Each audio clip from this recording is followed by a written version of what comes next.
어느덧 벌써 에즈라가 벌써 오늘이 마지막 날이에요. 10장.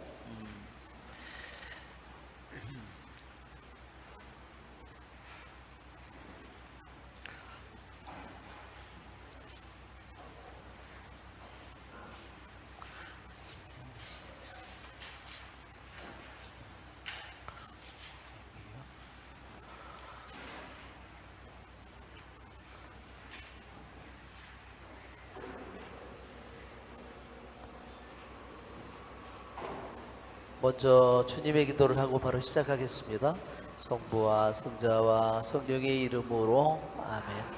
하늘에 계신 우리 아버지 이름이 거룩히 빛나시며 아버지의 나라가 오시며 아버지의 뜻이 하늘에서와 같이 땅에서도 이루어지소서.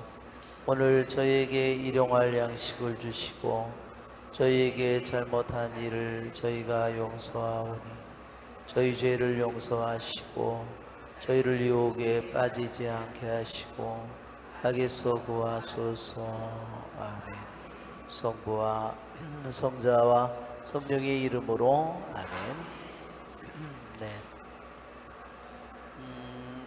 오늘 잘 들리나요? 소리가 어떻게 잘 안 들리는 것 같은데 잘 들리십니까? 뒤에 잘 들려요? 네, 들리시네요. 이것 때문에도 소리가 더 올려. 자, 우리 1절서부터 먼저 읽고 우리 시작하겠습니다. 6절까지 읽겠습니다. 백성의 반응. 에즈라가 하느님의 집 앞에 쓰러져 울면서 기도하고 죄를 고백하는 동안 이스라엘 사람들 가운데에서 남자, 여자, 어린 아이 할 것 없이 매우 큰 무리가 에즈라에게 몰려들었다. 이 백성도 큰 소리로 슬피 울었다. 그런 가운데 엘람의 자손으로 여이엘의 아들인 스카냐가 에즈라에게 말하였다. 저희는 저희 하느님을 배신하고 이 지방 백성인 이 민족 여자들과 혼인하였습니다. 그렇지만 아직도 이스라엘에 희망은 있습니다. 그러니 이제 나리와 우리 하느님의 계명을 떨리는 마음으로 받아들이는 이들의 권고에 따라 그 여자들과 그들에게서 난 아이들을 모두 내보내기로 우리 하느님과 계약을 맺읍시다. 율법에 따라 이루어지게 합시다. 일어나십시오. 이 일은 나리가 맡으셔야 합니다.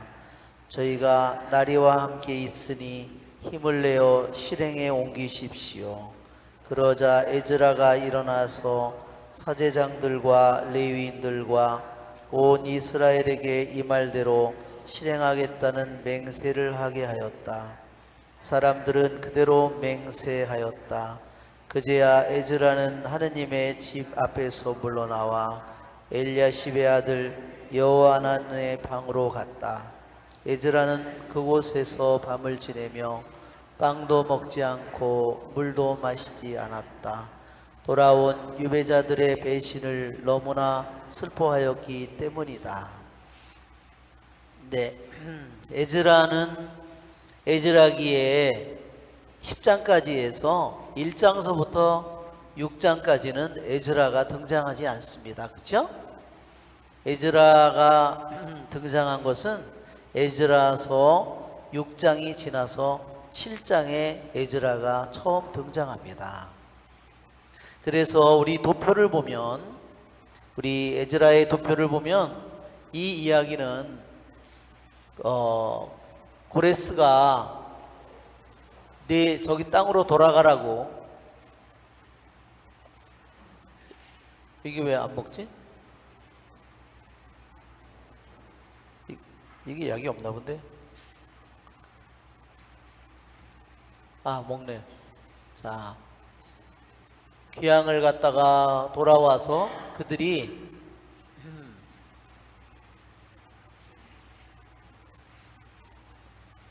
돌아온 그들의 이게 에즈라가 스룹바벨과 세스바차를 해서 돌아온 다음에 이 도표를 보면 이 사람들이 돌아온 그 시간이 언제냐면 이렇게 여기에 보면 세스바찰과 저룹바벨이 기항을 해서 그게 538년에 그 고레스 칙령이 내렸어요. 538년에 그러니까 그 다음에 한 1년 정도 지난 후에 그들이 왔겠죠? 준비해야 되지 뭐. 한 536년, 이게 자꾸 제가 눌러가지고. 이때 왔는데 성전을 짓기 기초를 놓고 하다가 중단됐죠? 중단됐잖아요? 그래서 다시 시작해서 516년에, 왜 이러지? 516년에 성전이 완공되고, 그 다음에, 돌아버리겠네, 이거. 아까 거기 좀 찾아. 실비아는 어디 갔니?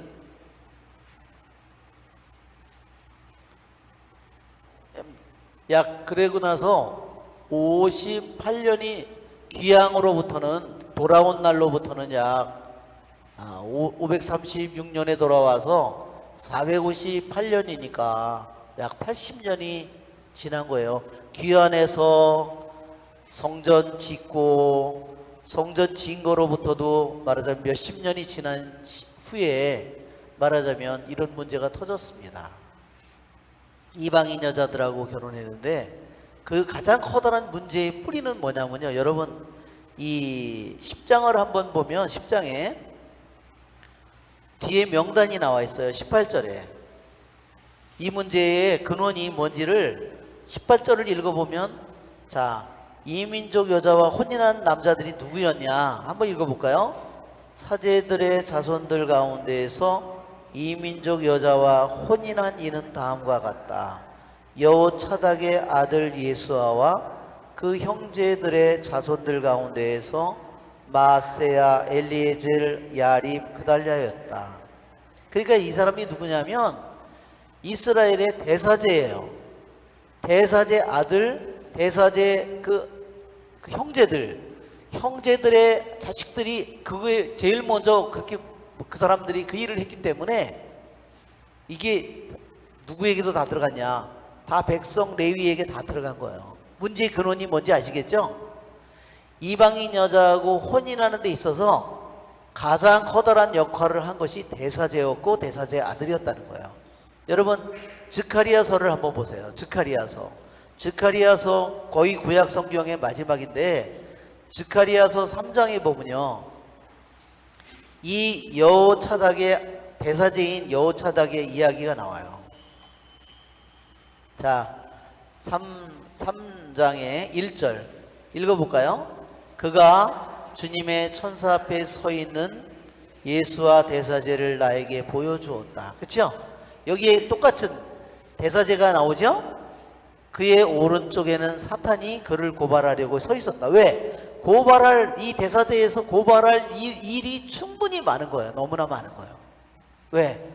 이방인 여자들을 며느리로 다 맞아들였거든. 사탄아, 주님의 천사가 사탄에게 말하였다. 주님께서 너를 꾸짖으신다. 예루살렘을 선택하신 주님께서 너를 꾸짖으신다. 이 사람은 불 속에서 꺼낸 나무 토막이 아니냐. 그때 예수와는 더러운 옷을 입고 천사 앞에 서 있었다. 대사제의 옷이 누구보다도 깨끗해야 되죠? 네. 아마포로 만든 가장 깨끗하고 거룩한 옷을 입고 있어야 되는 대사제가 자기가 제일 먼저 백성에게 나쁜 표본을 보여서 어떻게 해요?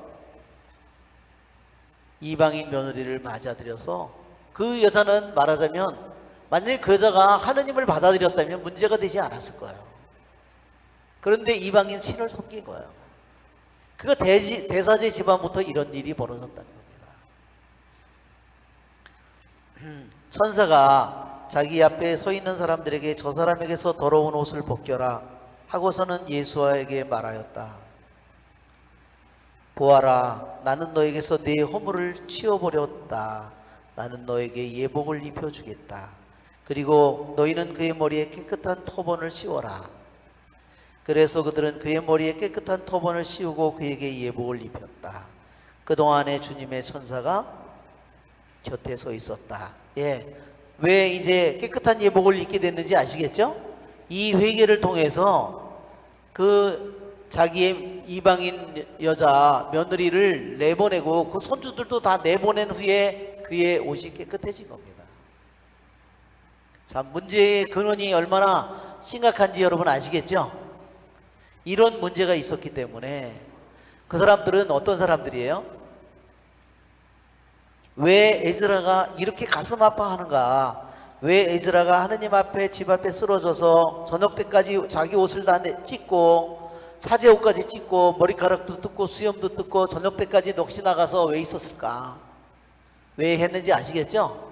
그 문제가 거기에 남아있던 유대인들이 아니라 귀향을 가서 70년의 그 귀향살이를 하고 그 모진 모욕과 수모를 다 겪은 사람들이고, 그러면서 다시 돌아왔는데 돌아와서 다시 성전을 짓고 그 반대를 무릅쓰고 성전을 짓고 그 다음에 제사를 다시 시작하고 그거를 한지 몇십 년이 지난 후에 이제 어떻게 됐어요? 제사도 계속 지내고, 그렇죠? 이 대세자가 어떻게 됐을까요? 아주 부유해졌겠죠.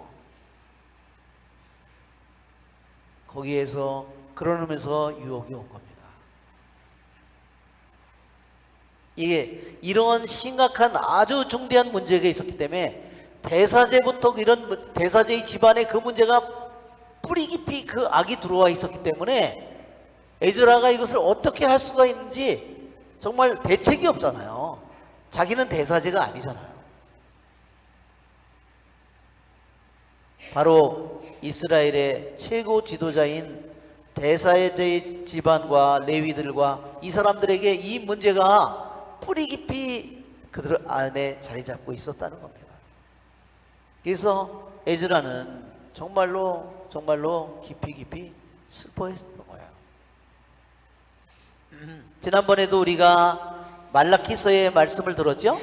왜 이 문제가 왜 1절에 에즈라가 하느님의 집 앞에 쓰러져 울면서 기도하고 죄를 고백하는 동안 에즈라는 자기 자신이 죄를 짓지 않았어요.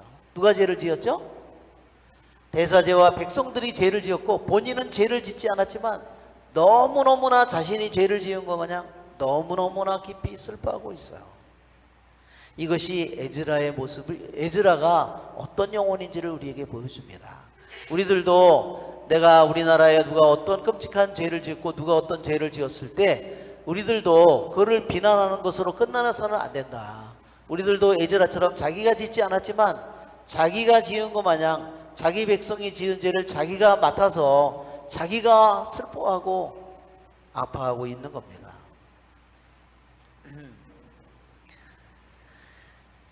자, 에즈라의 이러한 깊은 슬픔은 왜 그 원인이, 우리는 그 원인이 뭔지를 더 깊이 우리들이 봐야 돼요. 그것이 바로 자, 우리 구약 성경의 마지막 성경이 뭐죠? 구약의 성경의 마지막이 마지막이 말라키입니다. 말라키서 2장을 한번 지난번에 우리가 한번 본 것처럼 2장 말라키서 2장 1절서부터 보면, 자 이제 사제들아 이것이 너희에게 내리는 계명이다. 왜? 하가이, 스가랴, 말라키가 이 에즈라 시대의 예언자들이죠. 에즈라보다 물론 앞선 시대이지만 너희가 말을 듣지 않고 명심하여 내 이름의 영광을 돌리지 않으면 내가 너희에게 저주를 내리고 너희 축복을 저주로 바꾸겠다. 자 5절에 보세요. 그와 맺은 나의 계약은 생명과 평화의 계약으로서 내가 그에게 베푼 것이다. 그 계약은 경외심을 일으켜 그가 나를 경외하고 내 이름을 두려워하게 하였다. 그의 입에는 진리의 법이 있고 그의 입술에는 불의가 없었다. 그는 나와 함께 평화롭게 바르게 걸으며 많은 일을 악에서 돌아서게 하였다. 사제의 입술은 지식을 간직하고 사람들이 그의 입에서 법을 찾으니 그가 만군의 주님의 사자이기 때문이다. 그렇게 해야 되는 사제인데 그러나 너희는 길에서 벗어나 너희의 법으로 많은 일을 넘어지게 하였다. 예, 대사제가 자기 아들을 이방인 며느리를 맞아들여서 이방인 신을 그 여자가 계속 섬기고 있어서 많은 일을 대사제가 넘어뜨렸다는 겁니다. 너희는 뭐를 깨뜨렸다고요? 레위의 계약을 깨뜨렸다. 자, 10절에도 보면 우리 모두 아버지는 한 분이 아니시냐? 한 분이신 하느님께서 우리를 창조하지 않으셨느냐? 그런데 어찌하여 우리는 서로 배신하며 우리 조상들의 계약을 더럽히는가? 유다 사람들은 배신을 저지르고 이스라엘과 예루살렘에서는 역겨운 짓이 벌어졌다. 유다 사람들은 주님께서 사랑하시는 그분의 성소를 더럽히고 이방신을 섬기는 여자들과 혼인하였다. 주님께서 이런 짓을 하는 사람을 증인이건 보증인이건 만군의 주님께 제물을 바치는 사람이건 야곱의 천막에서 모두 없애버리시리라. 예, 제물을 바치는 사람이 누구예요? 대사제죠. 나는 너를 없애버리겠다. 너희는 또 이런 짓을 하고 있다. 그분께서 더 이상 제물을 구워보지도 않으시고 너희 손에서 기꺼이 받지도 않으신다. 예, 대사제가 제물을, 백성의 제물을 받아서 하느님께 바치죠? 그 제물도 받지 않겠다. 왜? 이미 대사제가 더러워졌기 때문에. 주님의 제단을 눈물과 통곡과 탄식으로 덮고 있다. 네가 배신한 젊은 시절의 내 아내와 너 사이의 증인이 바로 주님이시기 때문이다. 그 여자는 너의 동반자이고 너와 계약으로 맺어진 아내이다. 한 분이신 그분께서 그 여자를 만들지 않으셨느냐? 몸과 영이 그분의 것이다. 그 다음에 16절 바로 위에 젊은 시절의 아내를 배신하지 말라 그랬죠? 그러니까 자기의 평생 동안 자기가 데리고 살던 늙은 아내를 버리고 또 거기에 말하자면 그 대사제의 아들도 자기 아내를 버리고 젊은 여자를, 이방인 여자를 아내로 맞아들인 거예요. 정말 끔찍하죠? 네. 돈과 권력이 너무나 많아졌죠. 이제 대사제직을 차지하고 몇십 년 동안 대사제와 그 많은 일들을 하면서 어마어마한 권력과 돈을 가진 거죠. 그러니까 이제 이런 문제가 생겨버린 겁니다.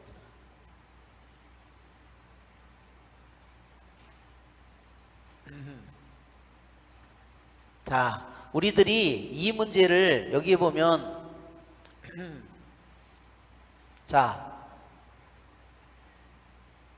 3절에도 보면 이제 나리와 우리 하느님의 계명을 떨리는 마음으로, 즉 두려운 마음으로 받아들이는 이들의 권고에 따라 그 여자들과 그들에게서 난 아이들을 모두 내보내기로 우리 하느님과 계약을 맺읍시다 그랬어요.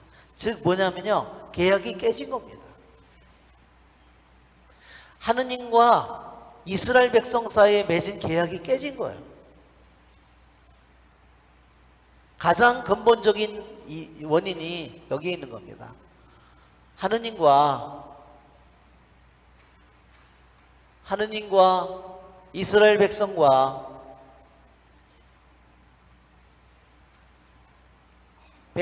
맺은 이 계약이 이것이 깨진 거예요. 자, 그림을 보면 아마 여러분이 더 잘 알 수 있을 것 같아요. 자, 보세요. 그림을 보면요. 자, 맨 위로 가면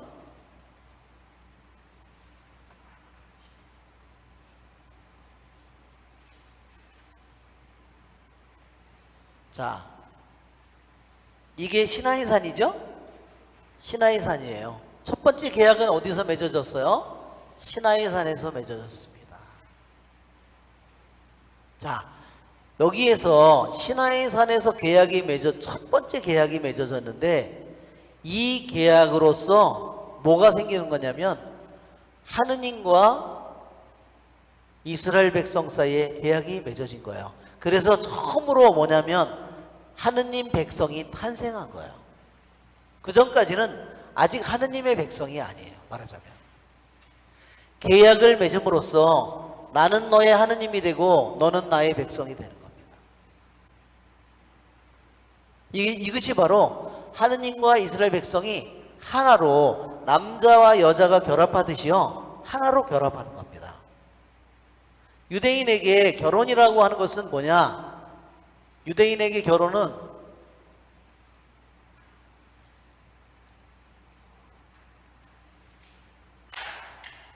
신랑과 신부가 서로 계약을 맺는 것입니다. 신랑과 신부 사이에 계약이 맺어집니다. 그래서 계약서를 작성합니다. 케투바라고 그랬죠? 유대인들이 결혼할 때, 부인하고 결혼할 때는 케투바를 쓴다 그랬어요. 처박으로 살 때는 절대로 케투바를 작성하지 않습니다. 그 케투바는 뭐냐면, 나는 이 여자에게 양식을 제공하고 뭐를 제공하고 집을 이런 걸 다 여기다 쓰는 거예요. 말하자면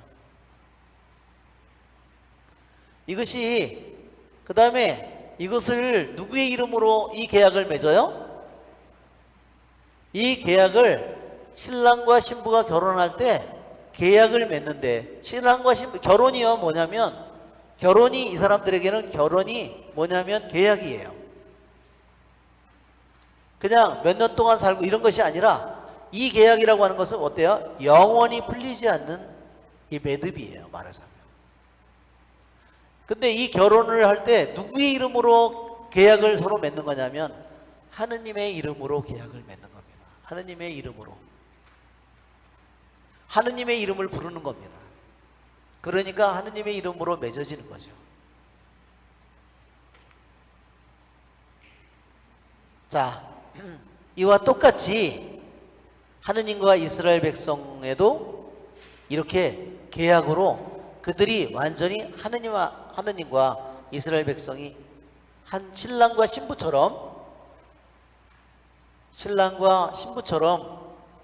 하나로, 한 몸으로 결합되는 겁니다.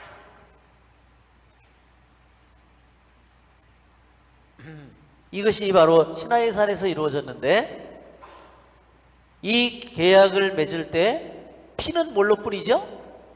우리는 계약을 맺을 때 도장을 찍잖아요. 사인을 하거나 도장을 찍잖아요. 이 사람들의 사인은 뭐였어요? 도장은 여기에 보면요, 이 도장은 소의 피예요. 소를 잡아서요, 저기가 백성이 저기 시나이산에, 하느님은 여기 위에 구름과 번개 이 속에 그분이 나타나시는 거고, 자, 나중에 1년 후에는 만남의 천막이 만들어져요. 그래서 이제는 더 이상 하느님이 시온산 위에 꼭대기에 현존하시는 것이 아니라 어디에 현존해요? 이스라엘 백성의 이 공동체 전체의 한가운데 하느님이 현존하시는 거예요. 무슨 말인지 아시겠죠? 시나이산 위에 백성들은 시나이산에 올라갈 수 있어요, 없어요? 못 올라가요. 오직 모세만 올라가죠. 그런데 이제는 그 시나이산 꼭대기가 아니라 만남의 천막을 만든 후에는 하느님께서 영광의 구름으로, 쉐키나 클라우드라고 그랬죠. 쉐키나라고. 이 영광의 구름이 낮에는 구름 기둥으로, 밤에는 불 기둥으로, 이게 뭐냐면요, 이게 영광의 구름이에요. 영광이 나타났다. 그게 바로 이거를 가리키는 겁니다. 자, 하느님은 이스라엘 한가운데 현존해 계십니다. 자, 그러면 그들이 맺은 계약 조문은 뭐냐? 계약을 맺은 피는 소의 피고요. 그 다음에 계약을 맺은 계약 조문은 뭐냐면요, 이 계약의 궤 속에 들어있는 여기에 십계명 돌판이에요. 계약 조문은 이 돌판입니다. 계약 내용은 이 계약의 궤 속에, 계약의 궤 안에 돌판이 들어있는 거죠. 저 돌판이 두 개의 돌판이, 하나의 계명이 5개씩 쓰여져서 2개의 돌판인데, 이것이 뭐예요? 십계명이죠? 이 십계명이 계약 내용이에요. 그 다음에 피를 뿌리는 것이, 피를 받아서 이렇게 백성에게 뿌립니다. 반은 어디다 뿌렸다 그랬어요? 반은 돌로 쌓아 만든 제단 위에다 뿌렸어요. 제단은 누구를 상징하냐면 하느님 편을 의미합니다. 돌제단 위에는 하느님을 의미하고, 모여있는 백성에게, 반은 제단에 뿌리고 반은 백성에게 뿌린 거예요.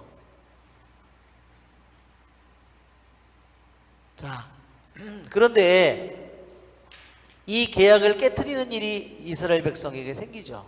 계약을 여기도 보면 뭐냐면, 이방인 여자하고 결혼한 대사제와 대사제의 아들, 대사제의 아들의 대사제의 형제들의 아들들이 그러한 죄를 지었어요.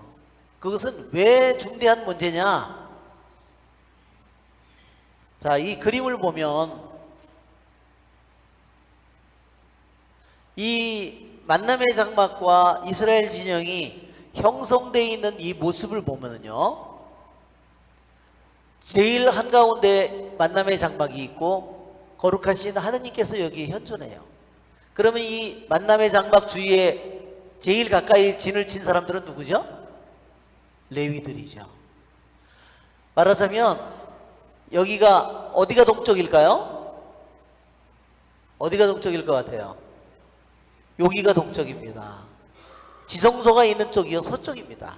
제일 안쪽이 서쪽입니다. 그 북쪽, 남쪽이죠. 여기에 문이 있는 겁니다. 그래서 들어가자마자 바로 여기에 번제재단이 있고 여기에 물두멍이 있는 거예요.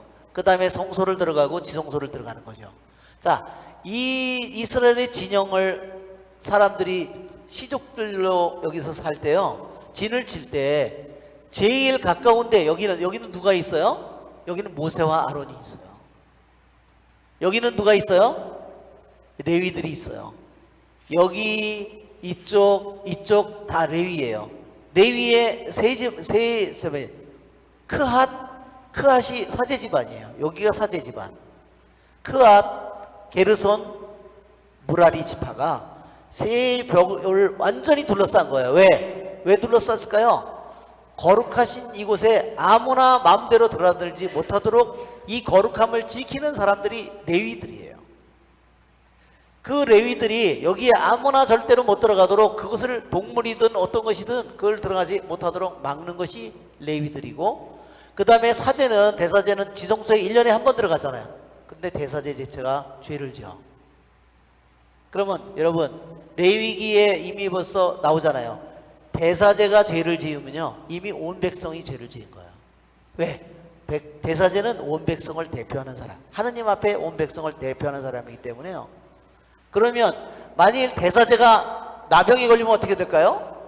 그냥 여기서 쫓아내야죠. 당장 쫓아내야지. 여기에 이스라엘 진영 밖에 나병에 걸리는 환자는 이스라엘 진영에서도 진영 밖으로 쫓아내야 되는데, 문제는 뭐예요? 대사제 자체가 죄의 뿌리 근원이라는 겁니다.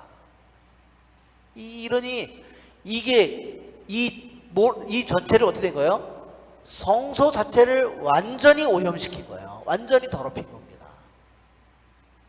그러니 아무리 대사제가 제물을 가서 바쳐도 이미 오염된 것을 바치고 있는 겁니다.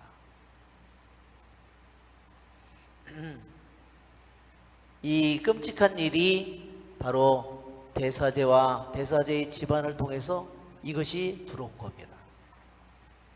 그러니까 에즈라는 너무너무나 기가 막힌 거예요.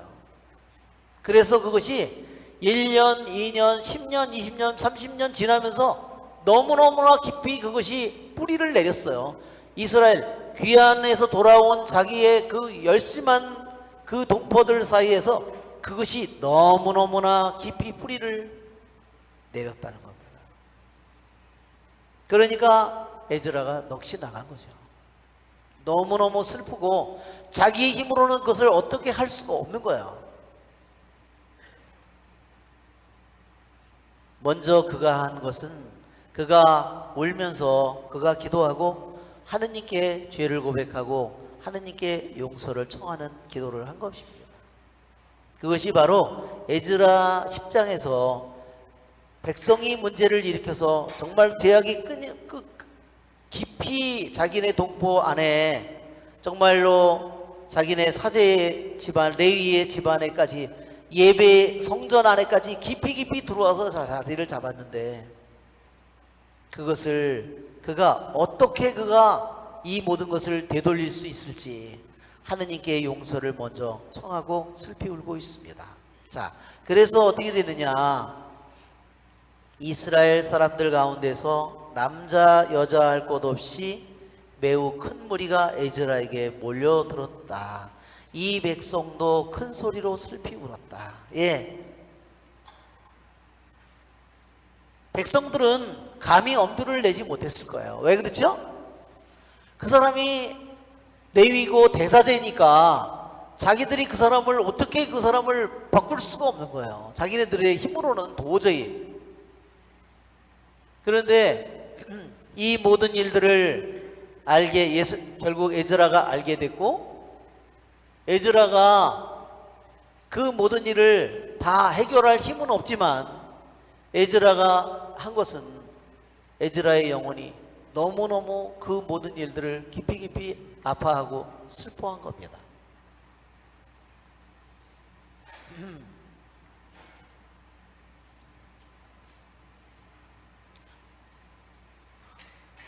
그래서 그림으로 표현하자면 에즈라 한 사람이 너무너무나 심하게 아파하는 이 모습을 보고 이것이 사람들에게 점점 이것이 퍼져서 수염을 뜯고 옷을 찢고 그가 너무너무 넋이 나가서 통곡하는 그 모습을 보고 하느님을 사랑하는 많은 사람들이 점점 이 사람 주위에 수도 없이 모여들었다는 겁니다. 이것이 이 사람의 이러한 모습이, 하느님을 사랑하는 모습이 이제 감히 그들은 힘이 없어서 그거를 어떻게 할 수 없었지만 이제 이 사람들한테서 이런 반향이 일어나서 이 사람들도 그것을 자기가 깨닫게 됐고 같이 그들도 아파하게 됐어요. 그래서 이 주위에 하느님을 사랑하는 수많은 사람들이 여기에 몰려들어서 같이 통곡을 하면서 울기 시작했습니다. 그렇죠? 나중에는 누구까지 왔어요? 아이들까지 와가지고 다 통곡을 했다고 했습니다. 바로 이것이 정말로 놀라운 거예요. 에즈라 자신의 힘으로는 도저히 이 모든 것을 다 바꿀 수 없고 이거를 뿌리를 뽑을 수 없었지만 에즈라가 그렇게 깊이 통회하고 아파하는 그 모습이 사람들의 마음을 다 울려서 수많은 하느님을 사랑하는 사람들이 이 주위에 다 모여들었다는 겁니다. 거기에서 그 문제를 뿌리 뽑을 수 있는 힘이 생겼다는 거예요. 정말로 놀랍죠? 그러니까 정말 우리가 이 느헤미야 9장에도 느헤미야가 회개하는 모습이, 통회하는 모습이 나오고 다니엘서 9장에도 다니엘이 통회하는 모습이 나와요.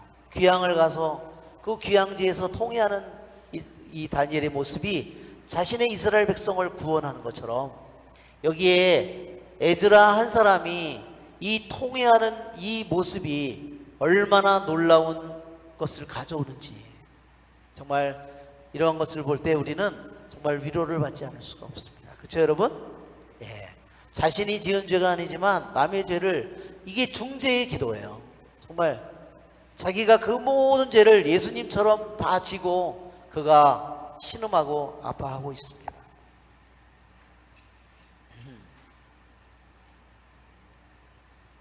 그러니까 그런 사람들이 다 모여와서, 그렇죠? 모여오니까 힘이 그 힘이 다 생겼죠? 네, 정말 놀라운 힘이 거기에서 생깁니다. 그는 우리가 알고 있는 것처럼 빵도 먹지 않고 물도 마시지 않았다 했습니다. 자, 이처럼 이 에즈라의 회개는 놀라운 열매를 가져옵니다. 정말로 상상할 수 없는 그러한 힘을 발휘하게 만들어요. 자, 그것이 바로 2절에 나옵니다.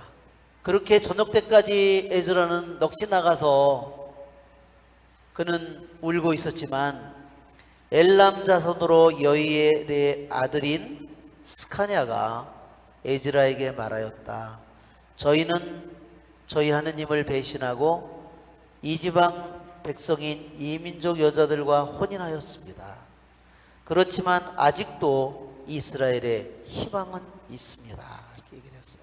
정말 다 아까도 여차닥 예수와의 그 대사제의 옷이 다 더럽혀지고 모든 것은 다 더러워지고 모든 것은 끝난 것처럼 보이지만 여기에서 아직도 그래도 희망은 있다고 얘기를 했습니다. 그 희망은 뭐예요? 여자들과 태어난 아이들도 자식이든 손주든 다 내보낸다는 겁니다. 예, 정말로 한편으로는 너무너무나 정말 무서운 그러한 결정이죠. 왜냐? 그들은 이것을 절대로 이거를 수행하지 않는다면 하느님과의 계약을 다시 회복할 길이 없어요.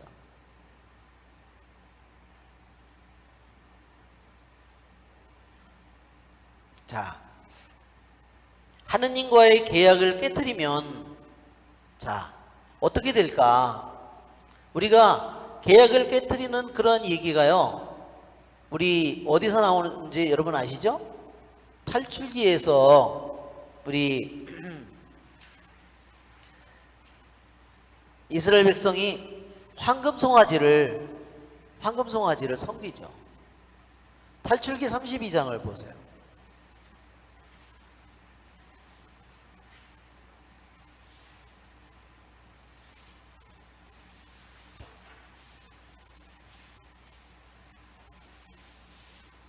탈출기 32장. 모세가 계약의 증언판을 받기 위해서 40일 동안을 올라가서 시나이산에 올라가서 그 엎드려 있는 동안에 백성들은 아론과 금송아지를 만들어서 거기서 축제를 벌였습니다. 자, 32장 7절을 우리가 읽어볼까요? 한번. 주님께서 모세에게 이르셨다. 어서 내려가거라. 네가 에집트 땅에서 데리고 올라온 너의 백성이 타락하였다. 명령한 길에서 빨리도 벗어나 자기들을 위하여 숫송아지 상을 부어 만들어 놓고서는 그것에 절하고 제사 지내며 이스라엘아, 이분이 너를 이집트 땅에서 데리고 올라오신 너의 신이시다 하고 말한다. 주님께서 다시 모세에게 말씀하셨다. 내가 이 백성을 보니 참으로 목이 뻣뻣한 백성이다. 이제 너는 나를 말리지 마라. 그들에게 내 진노를 터뜨려 그들을 삼켜버리게 하겠다. 그리고 너를 큰 민족으로 만들어 주겠다. 그러자 모세가 주 그의 하느님께 애원하였다. 주님, 어찌하여 당신께서는 큰 힘과 강한 손으로 이집트 땅에서 이끌어내신 당신의 백성에게 진노를 터뜨리십니까? 예. 그리고 그 자손을 해치려고 산에서 죽여 땅에 하나도 남지 않게 해버렸구나 하고 말하게 하시렵니까? 타오르는 진노를 푸시고 당신 백성에 내리시려던 재앙을 거두어 주십시오. 그러면서 15절에 보면 뭐라고 되어 있어요? 모세는 두 증언판을 손에 들고 돌아서서 산을 내려왔다. 그러면서 증언판을 결국 깨트려 버리죠. 예, 증언판을 깨트린 것이요, 계약을 깨트린 것을 가장 상징적으로 잘 보여주는 겁니다. 자, 그림에서 모세가 그 증언판을 가지고 내려와서 받아가지고 내려와서 예, 그 증언판을 깨트립니다. 예, 모세가 증언판을 깨트립니다. 이것이 계약을 깨트린 모습을 가장 잘 보여주는 겁니다.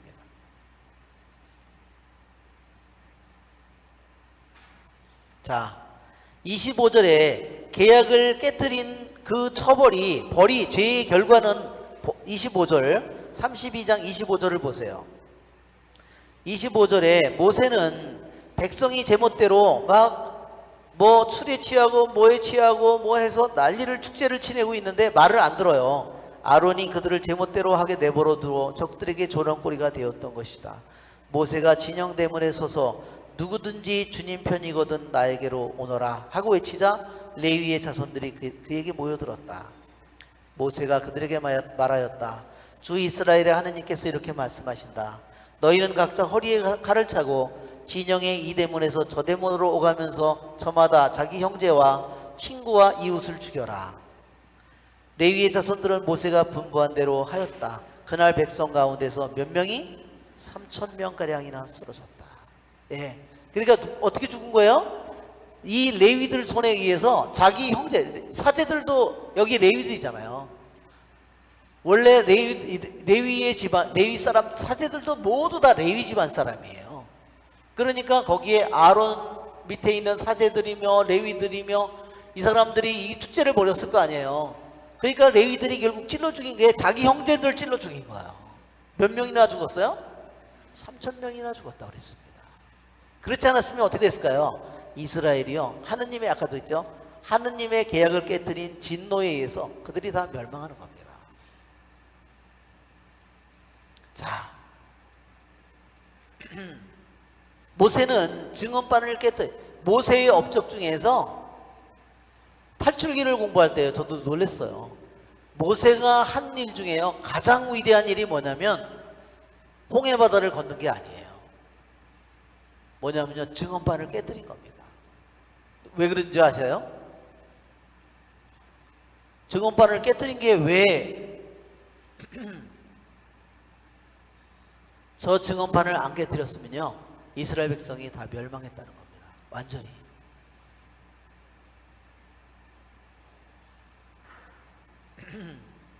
자, 이렇게 계약을 깨뜨리는 이 일을 모세 황금송아지의 이 일을 통해서 가장 잘 보여주죠. 자, 주룻바벨 성전도 짓고 솔로몬 성전도 무너지고, 자, 그 모든 걸 다 보면 여러분 우리가 아는 것처럼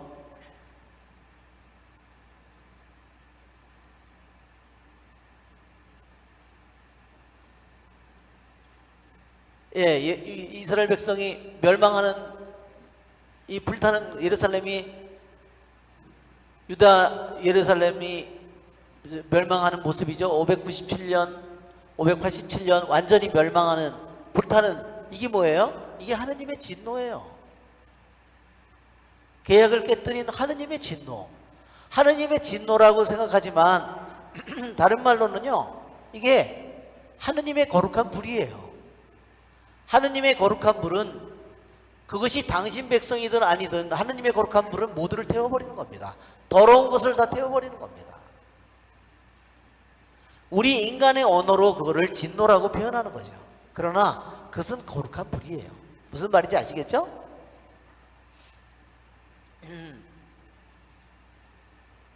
그래서 하느님에게는 항상 하느님의 분노와 하느님의 슬픔이 같이 현존합니다.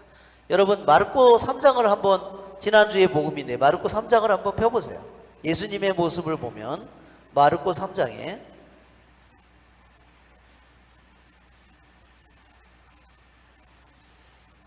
마르코 3장, 손이 시든 사람이 얘기가 나오죠? 손이 말라버린, 오그라든 사람. 자, 한번 우리가 읽어볼까요? 예수님께서 다시 회당에 들어가셨는데 그곳에 한쪽 손이 오그라든 사람이 있었다. 사람들은 예수님을 고발하려고 그분께서 안식일에 그 사람을 고쳐주시는지 지켜보고 있었다. 예수님께서 손이 오그라든 사람에게 일어나 가운데로 나와라 하시고 그들에게 말씀하셨다. 안식일에 좋은 일을 하는 것이 합당하냐? 남을 해치는 일을 하는 것이 합당하냐? 목숨을 구하는 것이 합당하냐? 죽이는 것이 합당하냐? 그러나 그들은 입을 열지 않았다. 그분께서는 노기를 띠시고 그들을 둘러보셨다. 그리고 그들의 마음이 완고한 것을 몹시 슬퍼하시면서 그 사람에게 손을 뻗어라 하고 말씀하셨다. 그가 손을 뻗자 그 손이 다시 성하여졌다. 바리사이들은 나가서 곧바로 헤로데 당원들과 더불어 예수님을 어떻게 없앨까 모의를 하였다. 여기 보면 그분께서는 노기를 띠셨다고 그랬죠? 분노한 모습이면서 동시에 그 다음 기절은 뭐가 나와요? 그들이고 그들의 마음이 완고한 것을 몹시 슬퍼하셨다. 그러니까 분노의 모습과 슬픔의 모습이 같이 있어요. 그래서 이 분노를 거룩한 분노라고 표현합니다. 즉 거룩한, 그들을 다 태워버리겠다, 내가 그들을 다 진노를 터뜨려서 그들을 없애버리겠다, 그것은 그분의 거룩한 불이에요. 그 거룩한 물은요, 우리들 안에도, 그 거룩한 물은 내 안에도 더러운 것을 다 태워버리죠. 내 안에 있는 모든 것들을 자꾸 태워서, 더러운 것들을 태워서 점점 더 거룩하게 만들어 주시죠. 그 불을 잘 받아들여야죠. 여기서 보면 손이 오그라든 사람에게 가운데로 나와 서라 그랬어요. 내 장애를 가지고, 내 문제를 가지고 내 앞에 나와서 서라 그러는 겁니다. 그러니까 바리사이들에게도 내가 가지고 있는 그 완고한 마음을 가지고 내 앞에 나와서 서라. 한가운데로 내 앞에 나와서 서라. 그리고 내가 묻는 말에 내가 대답해라. 그러나 그들은 어떻게 해요? 피하죠. 대답을 하지 않습니다.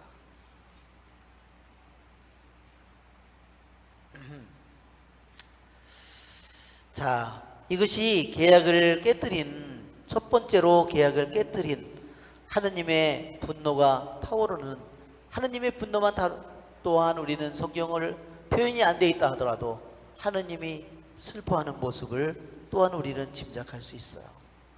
그 다음에 민수기 25장에도 보세요. 민수기 25장에 계약을 깨뜨린 이방인 여자들과 모압 여자들과 간음을 저질러서, 이게요, 민수기 25장은요, 약속의 땅에 이스라엘 백성이 이렇게 할몬산이 있고, 여기에 갈릴리 호수가 있고, 여기에 이렇게 사해가 있고, 그러면 이스라엘 백성이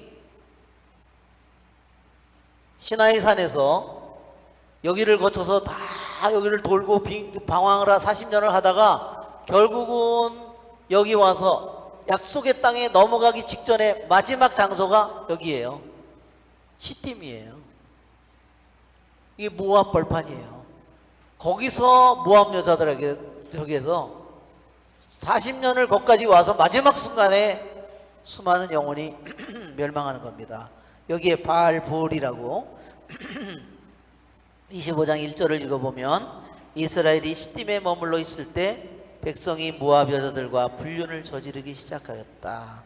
이 여자들이 저희 신들에게 드리는 제사에 백성을 부르자 백성은 거기에서 함께 먹으며 그들의 신들에게 경배하였다. 예, 여자하고 놀았으면 대가를 지불해야지. 모압 여자들하고 했지, 그렇죠? 그러니까 여자들이 오빠 우리 그렇죠? 그 여자가 불륜을 저지르는 장소가요, 그들의 신전에서 그 일을 하는 거예요. 신전에서 그 일을 하는 게 합법화되어 있는 겁니다. 신전에 있는 사람 거기서 관계를 맺는 겁니다. 그러니까 거기로 데리고 가서 거기서 그거를 한 거죠. 그러니까 그 신전에 자연히 경배를 드리게 된 겁니다. 자, 3절에 이스라엘이 스스로 부활의 신 바알의 멍에를 매자 주님께서 이스라엘에게 진노하셨다. 이게 뭐예요? 결국은 계약을 깨뜨린 겁니다. 자, 숫송아지는 아까 탈출기 32장의 숫송아지는 누구의 신이에요? 에집트의 신이에요. 에집트의 신. 자기네들을 에집트에서 파라오에서 해방시켜서 하느님이 해줬는데 결국 그들이 만들어서 섬긴 것은 누구의 신이에요? 에집트의 파라오의 신이에요. 너무나, 그러니 계약을 깨뜨린 거죠. 지금 다시 마지막 순간에 40년을 와서 약속의 땅에 들어가기 마지막 순간에 이 벌판에서 그들이 모압 여자들과 불륜을 저지르면서 모압의 신을 섬기는 겁니다. 자, 너희는 백성의 우두머리를 모두 잡아다 목을 매달고 주님의 타오르는 분노가 이스라엘에서 물러가게 하여라. 6절을 보면 이스라엘 자손의 온 공동체가 만남의 천마국에서 통곡하고 있을 때 이스라엘 자손들 가운데 한 사람이 모세와 온 공동체가 보는 앞에서 미디안 여자 하나를 자기 형제들에게 데려왔다. 아론 사제의 손자이며 엘아자르의 아들인 피나스가 그것을 보고 공동체 가운데 일어나 손에 창을 들고 그 이스라엘 사람을 뒤쫓아 천막 안으로 들어가 이스라엘 사람과 그 여자 둘의 배를 찔러 죽였다. 그러자 이스라엘 자손들 가운데서 재난이 그쳤다. 그 재난으로 죽은 이들은 24,000명이었다. 그래요. 하느님의 진노가 내려서 죽은 사람이 이 문제로 24,000명이 죽은 거예요. 만약에 피느하스가 일을 하지 않았으면 다 죽었다는 거죠. 피느하스가 왜 단 한 사람의 어떻게 피느하스가 여기 보세요. 10절 주님께서 모세에게 이르셨다. 아론 사제의 손자이며 엘아자르의 아들인 피느하스가 이스라엘 자손들 가운데서 나를 위하여 열성을 다해. 열성이라는 말이요, 하느님에 대한 열성이에요. 이것이 키나라요. 키나. 우리 오늘 프린트물에 여러분 받으셨죠? 맨 끝에 키나가 나오죠? 키나. 예, 여기 키나, 키, 나, 아, 하. 이 키나. 키나라고 여기에. 이게 이 말이요, 질투도 되고 열성도 돼요. 똑같이. 하느님에 대한 열성이고요, 하느님의 질투이기도 해요. 너무너무 사랑하기 때문에.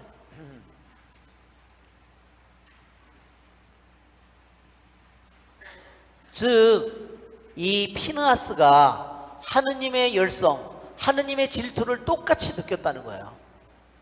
하느님의 고통, 이 질투는 뭐예요? 하느님의 고통이에요. 사랑의 고통이에요. 그 한 사람이 하느님의 마음을 가진 그 하나의 질투가 이스라엘 백성이, 나머지 이스라엘 백성을 구하게 만들었습니다. 진노가 멈추게 만들었어요.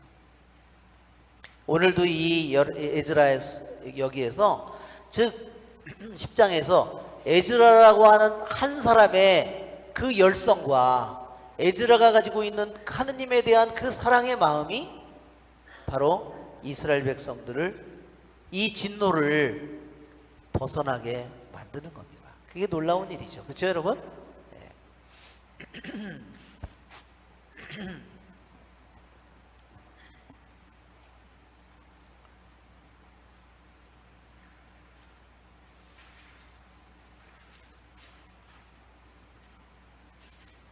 자, 하느님과 깨어진 이 계약을 다시 맺는 이 과정은 너무나 많은 고통이 동반되는 겁니다. 우리들도 내가 하느님과의 우리들도 십계명은 우리 하느님과 맺은 계약이죠. 우리도 고해성사를 볼 때 내가 십계명 중에서 어긴 게 무엇이 있는가, 항상 그것을 통해서 내 자신을 살펴보는 겁니다. 내가 하나이신 하느님보다 내가 더 사랑하는 게 있다면 내가 계약을 깨뜨리는 거죠.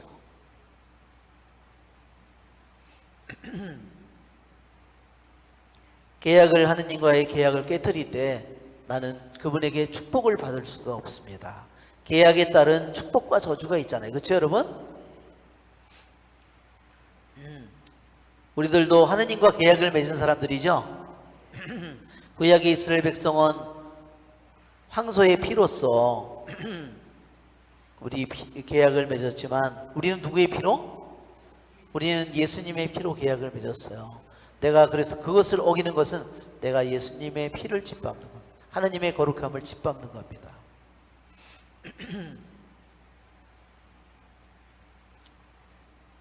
자, 그들에게 어둠은 이스라엘 백성에게 너무나 깊이 들어와 있었지만, 그것이 곳곳에 너무 깊이 뿌리 내리고 있었지만, 희망은 뭐였냐면 다시 하느님의 계명을 따라서 하느님의 말씀을 두려워하는 마음으로 받아들이고 그 율법대로 이루어지게 하는 겁니다. 그래서 그 여자들과 그들에게서 난 아이들을 내보내는 겁니다.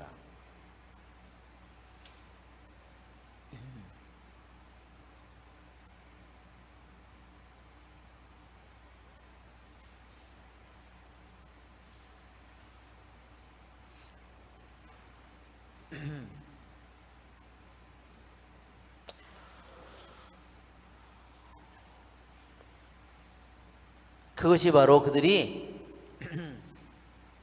하느님과의 계약을 회복하는 유일한 길이에요. 정말 얼마나 결혼해서 그렇죠? 그 늙은 아내는 내쫓고, 그러고서 젊은 이쁜 여자를 데려다가 살았는데 애들도 낳고, 그렇죠? 그 얼마나 고통스러운 과정이겠어요, 그렇죠? 절대로 그것도 정말로 쉽지 않은 일이죠.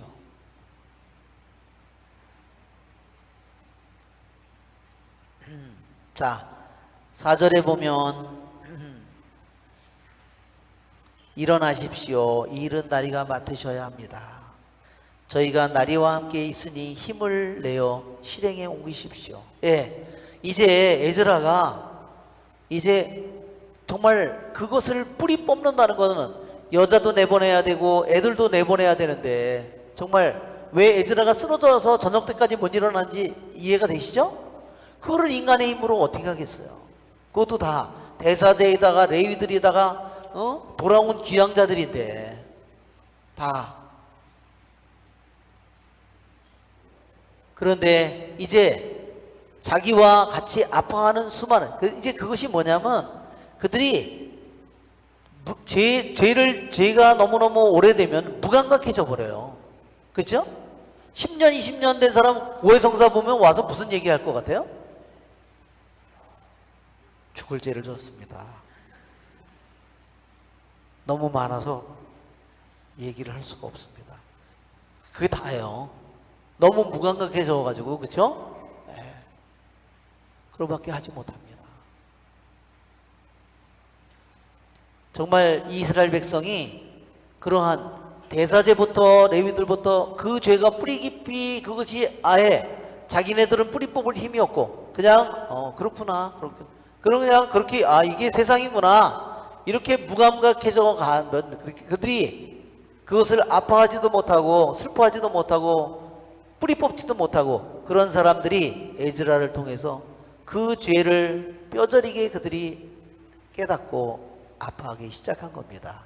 그들이 깨어나기 시작한 거예요. 그들이 하느님의 눈으로 이제 그 모든 일들을 더 잘 보게 된 겁니다. 그래서 이제는 일어날 힘을, 자기 곁에 수많은 사람들이 생기니까 이제 일어나라고, 일어날 힘이 이제 생긴 거예요. 그 다음에 힘을 내라고, 이게 카작이라고도, 히브리 사람들이, 이스라엘 사람들이 아주 좋아하는 말입니다. 카작. 예, 우리 여호수아기에도 보면, 여호수아기 앞에 1장을 보세요. 모세가 그 모든 지도권을 여호수아에게 넘겨주잖아요. 예, 1장에 보면 1장 7절을 보세요. 오직 너는 더욱더 힘과 용기를 내라. 이게 카작. 그 다음에 9절에도 힘과 용기를 내라. 카작이에요. 카작. 그렇게 해서 노래도 제목이 카작하는 이런 노래가 있더라고요. 힘을 내라, 용기를 내라 하는 말이에요. 힘을 내어 이것을 실행에 옮기라. 할 사람은 당신이 앞장서야 된다 하는 겁니다. 그러자 에즈라가 일어났다 그랬습니다. 그리고 사제장들과 레위인들에게, 온 이스라엘에게 이 말대로 실행하겠다는 맹세를 하게 하였다. 예, 이제는 이 에즈라의 통해를 통해서, 에즈라의 중재의 기도를 통해서 정말 엄청난 힘이, 이제 도움이, 하늘로부터의 도움이 백성들을 통해서 자기에게 왔어요.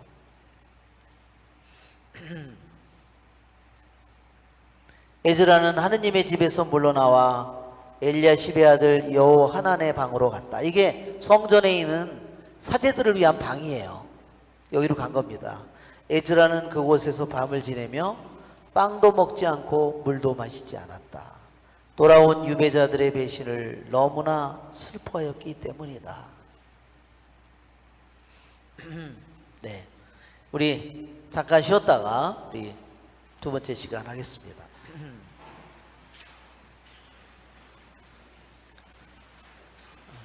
네, 지금 놔뒀어요.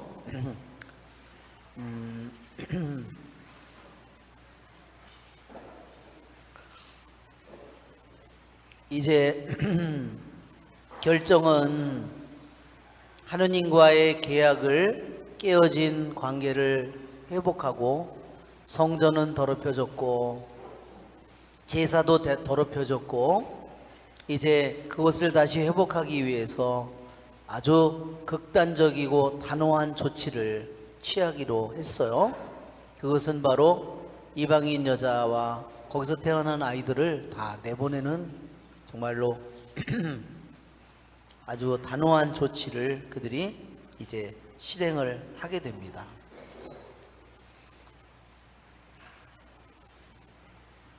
그들이 그것을 하지 않는다면 그들은 하느님과의 어떠한 계약도 어떠한 하느님과의 일치도 그들은 얻을 수 없고 그들에게 남은 것은 하느님의 진노밖에 남은 게 없어요.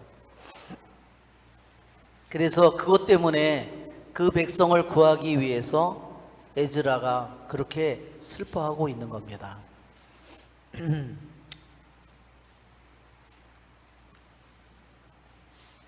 여기에 보면 이제 돌아온 유배자들은 모두 예루살렘으로 모이라는 포고가 유다와 예루살렘에 내렸다 그랬습니다. 네.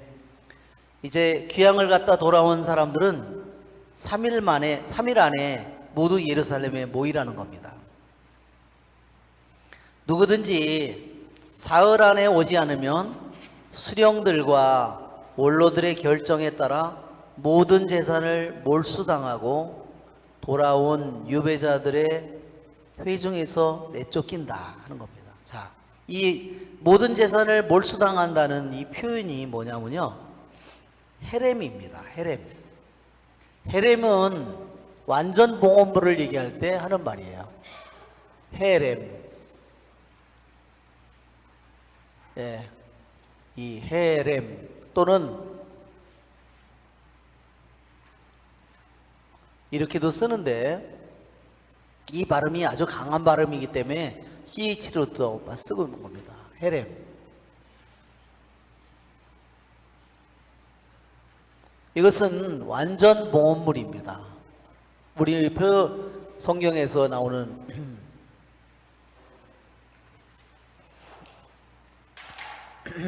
자, 이 완전 봉헌물에 대해서 우리가 여호수아기에 보면 아간이 예리고성을 정복하려고 할 때 아간이 거기서 금은 보물을 몰래 숨겨가지고 자기 텐트 밑에다가 숨겨놨죠.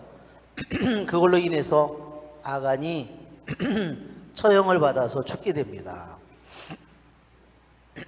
그 여호수아기 6장을 한번 보시면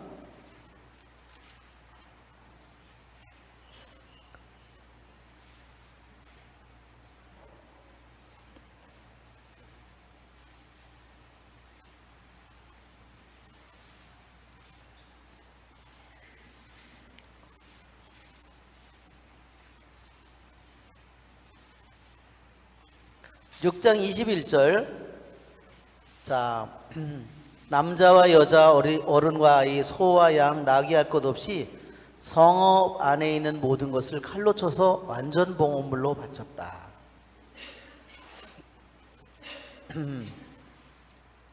18절에도 17절에 성읍과 그 안에 있는 모든 것을 주님을 위한 완전 봉헌물이다.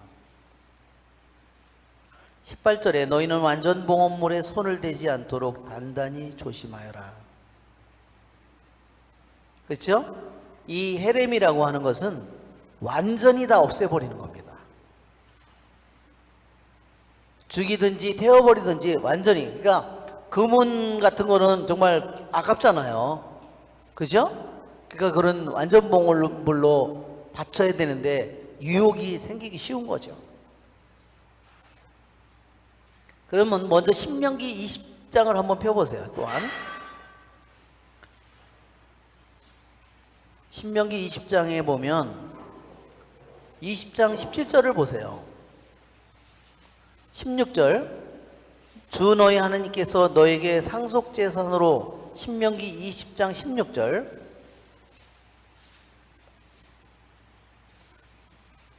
그러나 주 너희 하느님께서 같이 읽어볼까요? 너희에게 상속 재산으로 주시는 저 민족들의 성읍에서는 숨쉬는 것은 하나도 살려두어서는 안 된다.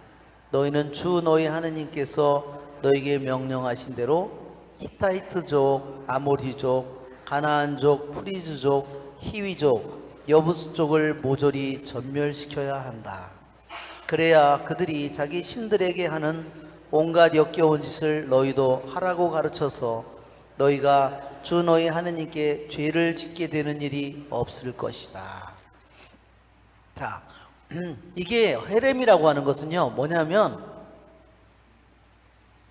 이게 우리가 표현하자면 이걸 성전이라고 부르는 겁니다.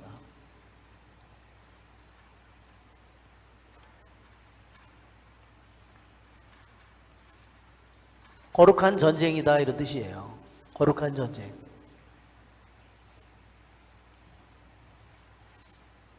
그러니까 그 사람들은 어려서부터 그 모든 일들을 하는 것을 보았고, 그렇죠? 그 태어난 아이들이 또 어디서 태어났겠어요? 신전에서 말하자면 관계를 가져서 아버지가 누군지 모르는 그런 자녀들이잖아요. 그런 것이 태어날 때부터 그렇게 됐으니까 이미. 그래서 이 사람들을 완전히 다 없애라고 하는 겁니다. 그렇게 돼서는 하느님만을 결코 섬길 수 없다는 거죠. 여기에 왜 이방인 여자가 보다 다른 자기 민족의 신을 섬기는 사람을 절대 받아들이지 못하게 하는 이유가 바로 여기에 있는 겁니다. 그걸로 인해서 결국은 자기네 아까도 얘기한 것처럼 여기에 만남이 장막이 있고 물두멍이 있고 번제제단이 있고 이 울타리가 이렇게 있다면 여기에 이스라엘의 진치가 자리 잡고 있죠? 여기가 이스라엘 진영 전체라고 한다면 거룩한 더러운 것은 이 진지 바깥으로 다 내쫓는 건 아니에요. 그렇죠? 근데 이 부정하고 더러운 것들이 악들이 어디까지 들어왔어요? 이 안에까지, 여기까지 들어온 거야. 이 안에까지. 다세제가 여기 들어가는 거잖아요. 1년에 한 번. 물론 잠깐 들어갔다 나오지만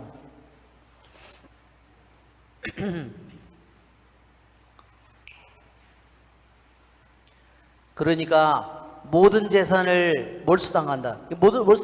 모든 재산을 다 없애버리는 겁니다. 다. 그 재산을 그 사람들이 그 집안이든 가족이든 재산이든 짐승이든 양이든 소든 완전히 다 죽여서 없애버리는 겁니다.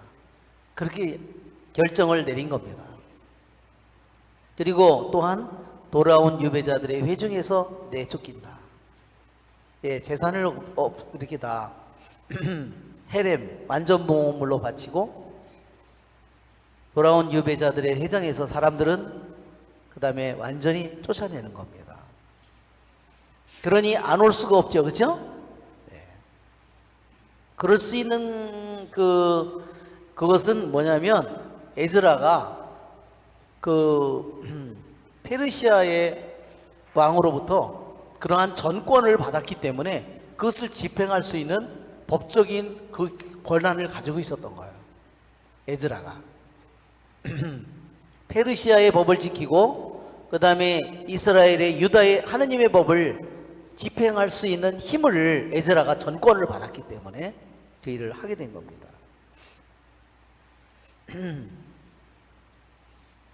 근데 이 헤렘이요, 헤렘을 한번 보시면 말라키서를 아까 구약의 마지막 성경이 말라키서라고 그랬죠?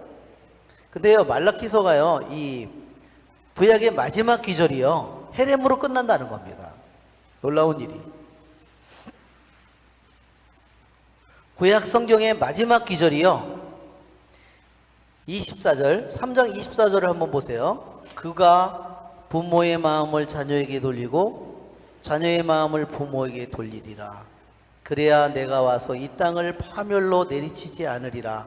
이 말이요, 파멸이 여기에 뭐냐면 이게 헤렘이에요. 내가 이 땅을 완전히 다 없애버리지 않도록, 그 말이요 구약 성경의 마지막 단어라는 겁니다. 너무 정말 무서운 말이죠.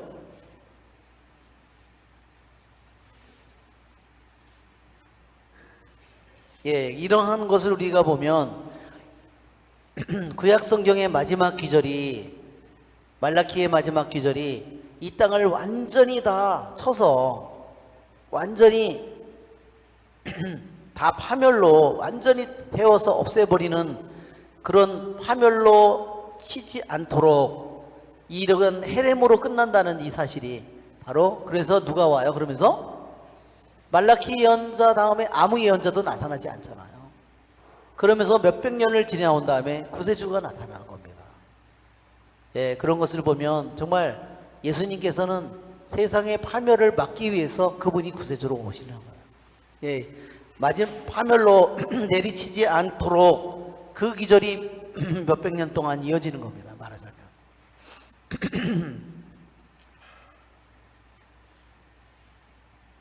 그러자 유다 베냐민 사람들이 모두 사흘 안에 예루살렘으로 모였다. 때는 아홉째 달 스무날이었다. 온 백성은 하느님 집 광장에 앉아 일이 이렇게 된 데다 겨울비까지 내리자 몸을 떨고 있었다.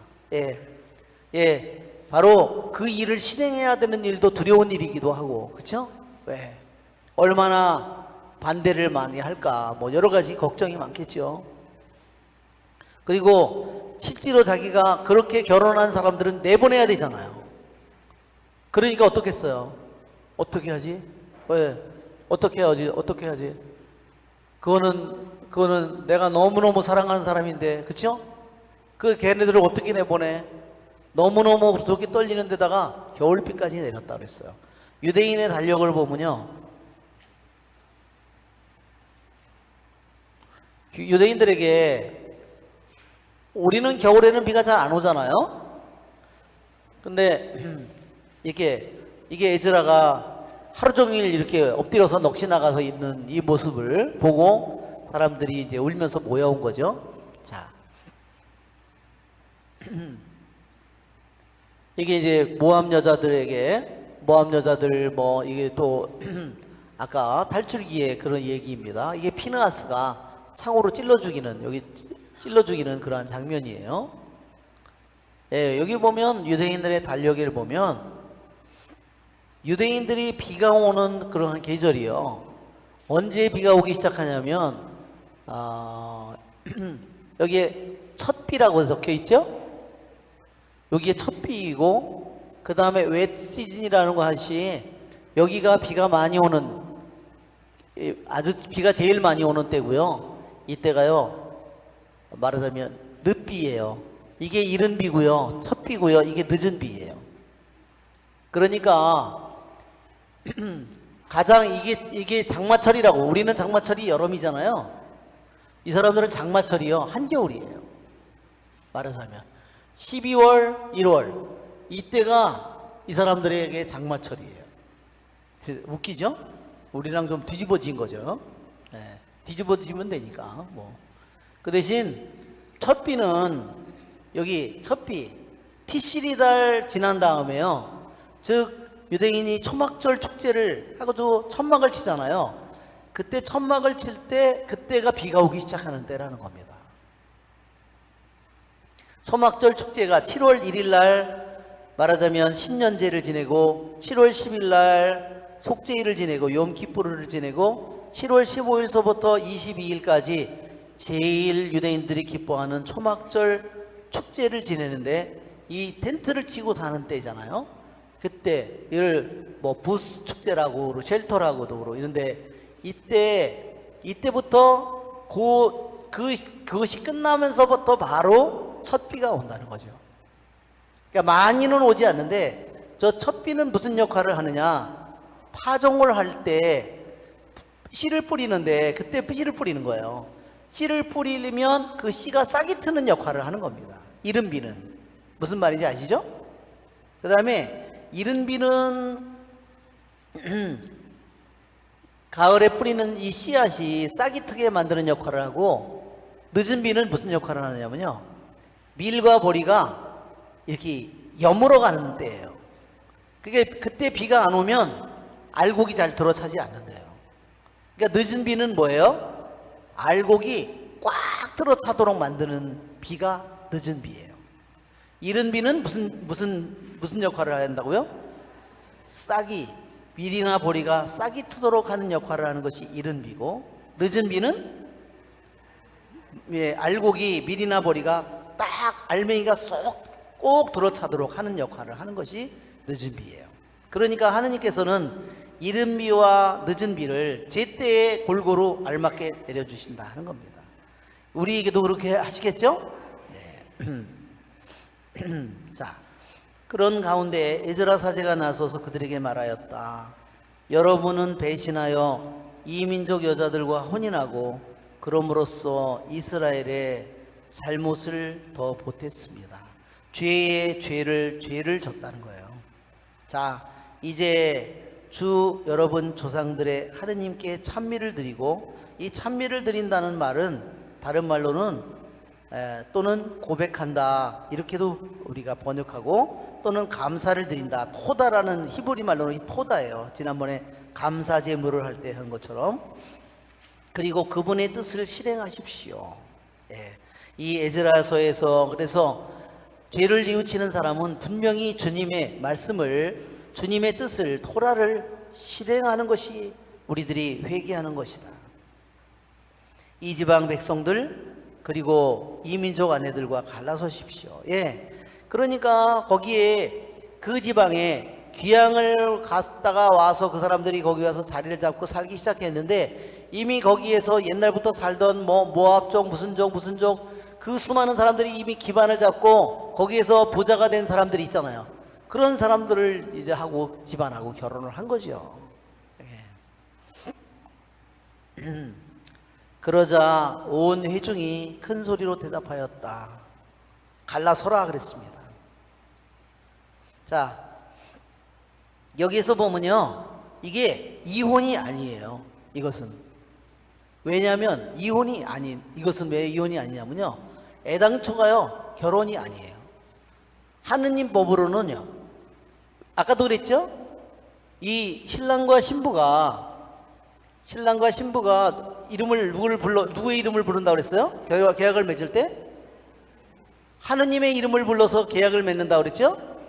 그걸로 하느님의 이름을 불러서 그들이 결혼을 하는 겁니다. 하느님의 이름으로 결혼을 하는 건데요, 이방인 여자하고 이방인 여자는 뭐예요? 다른 신을 섬기는 여자잖아요. 그러니까 애초에 계약이 안 된다는 거예요. 계약으로 맺어진 것이 아니라는 거죠. 이미 이것은 자체서부터 무효라는 겁니다. 이 자체서부터 이게 혼인의 무효입니다.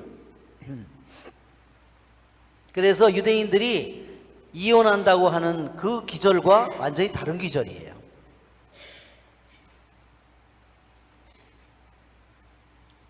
자, 백성의 수가 많고, 그러니까 이방인 여자와 결혼한 사람들의 수가 많고, 또 때가 장마철이기 때문에 거기서 계속 서 있을 수는 없고, 너무 춥고, 이런 죄를 지은 이가 많기 때문에 하루 이틀에 처리될 문제가 아닙니다. 그러니 이 일로 내린 우리 하느님의 진노가 우리에게서 멀어질 때까지 우리 수령들이 온 회중을 위해 나서게 하십시오.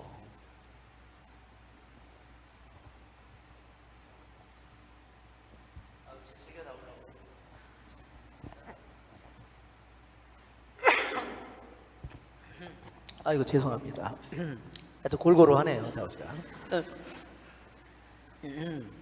여기에 하느님의 진노라는 말이요, 히브리 말로는 하느님의 코 또는 하느님의 콧구멍이라고 되어 있는 거예요.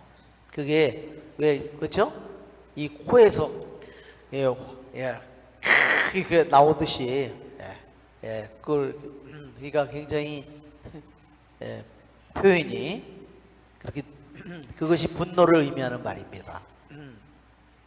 히브리 말로는 앱이라고 그러는데,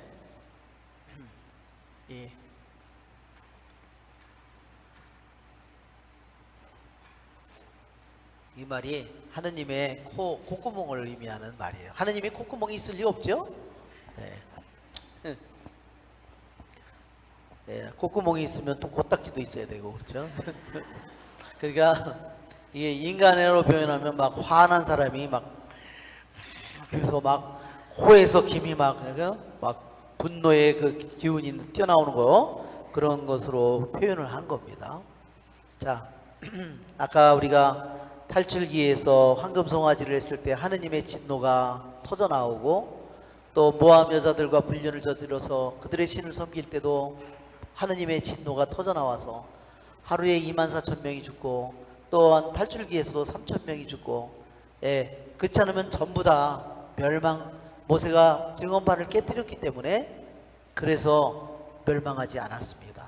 자, 여기도 그들이 자기네들에게 여기서 겨울비는 왜 겨울비가 더 추웠느냐, 그것은 바로 하느님의 진노가 가까이 오고 있음을 그들이 더 많이 느꼈다는 겁니다.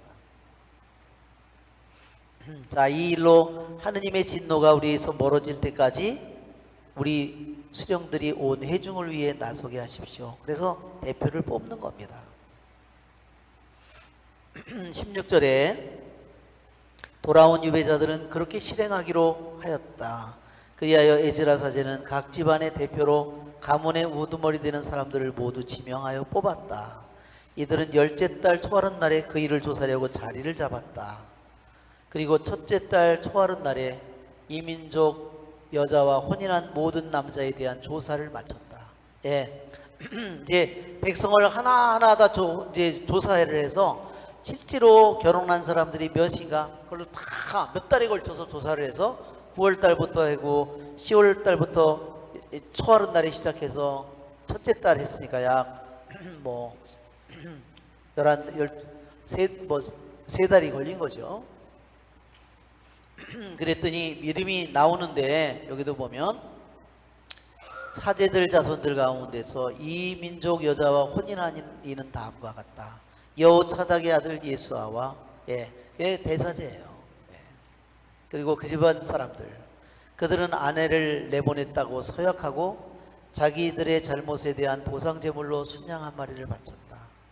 그리고 보세요, 대사제도 그렇고요, 인메르의 자손, 하림의 자손, 파솔의 자손이 다 사제 집안이에요. 그러니까 얼마나 대사제도 그렇고 이 사제들, 인메르, 하림, 파솔, 이 사제들의 집안에 다 너무너무나 깊이 이것이 들어간 거예요. 그 다음에는 23절에는 레위인들, 24절에는 성가대, 그 다음에 나머지는 일반 백성입니다.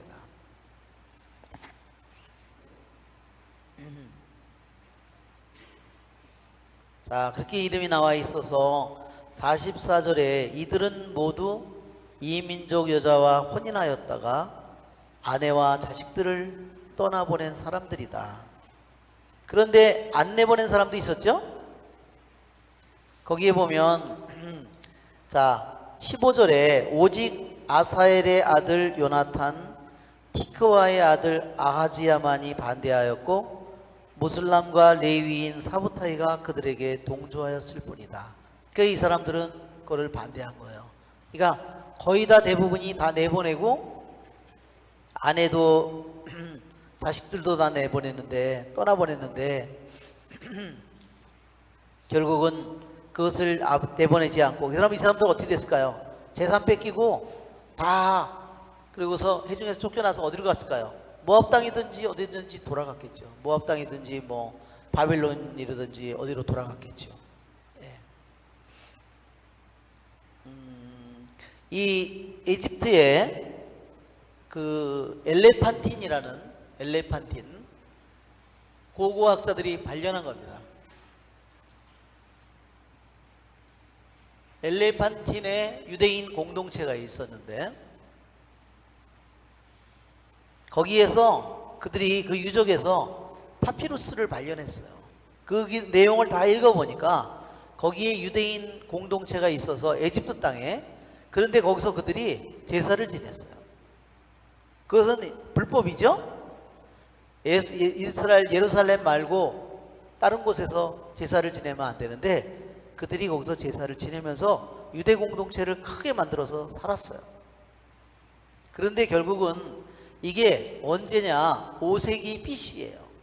그러니까 에즈라 이런 이 지금 성전을 짓고 이럴 때예요. 그런데 결국은 한창 번성했지만 결국은 그 공동체가 완전히 멸망해버리고 말았어요. 왜 멸망했느냐? 가장 커다란 이유는요, 에집트 여자들하고 결혼한 겁니다. 그러니까 누구를 섬겼을까요? 그 자식들이. 에집트 여자를 결혼하니까 에집트 애들이 에집트 말을 하겠죠? 네, 에집트 말을 하니까 결국은 에집트 신을 섬기게 된 겁니다.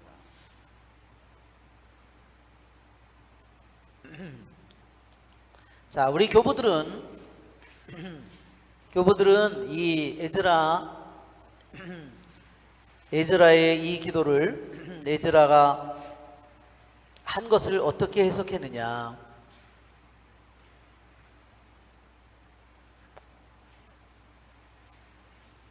그러니까 1절부터 5절에 백성들이 막 에즈라가 울고 있으니까 백성들도 같이 와서 모여오고 같이 울죠?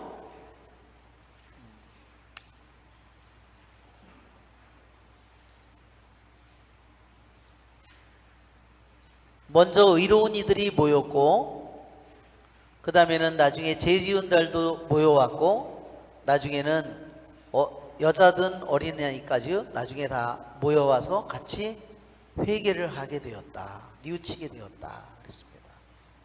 그 다음에 10장 15절서부터 44절까지 그 아내를 내보내는 정말로 고통스럽지만 그것은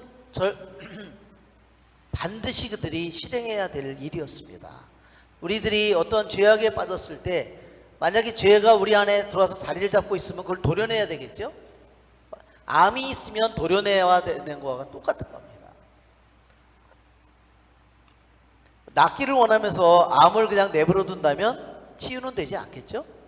네, 그런 것입니다. 그래서 먼저 우리 교부들은 이렇게 얘기했어요. 성배단은 이렇게 얘기했습니다. 먼저 불법의 아내를 내보낸 다음에 그 다음에 제물을 바쳐야 하느님께서 기쁘게 받으실 것이다. 아무리 아내는 내보내지 않고 제물을 아무리 많이 바친다고 하더라도 그것은 어때요? 참된 하느님을 기쁘게 하는 제물이 될 수 없다 그랬습니다.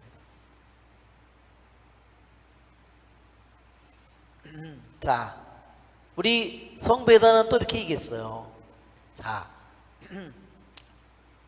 악마가 어떠한 전투 방법으로 교묘하게 침투했는가를 잘 살펴보라 그랬어요.